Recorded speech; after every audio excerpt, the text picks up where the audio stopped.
pertama kali ketemu Vina itu di tahun 2021.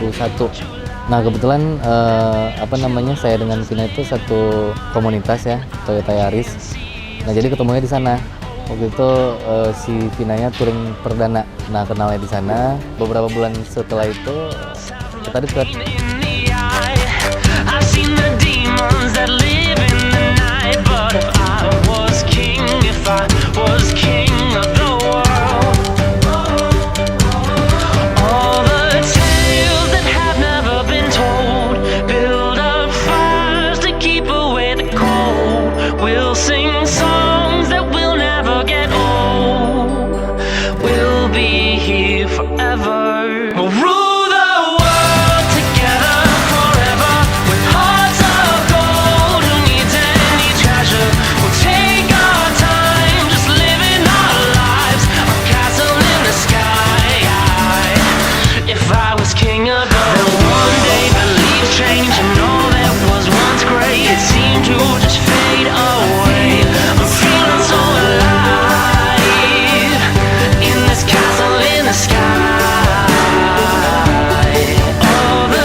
Sebenarnya sih udah dari awal ya, cuman mungkin karena belum maksudnya itu waktu itu masih belum kepikiran buat sampai ke tahap ini ya.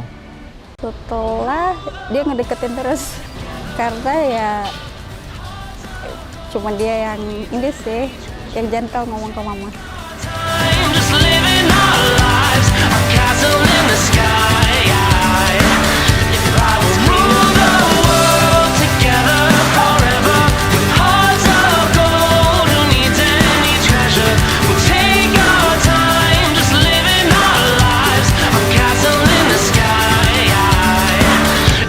Was king of the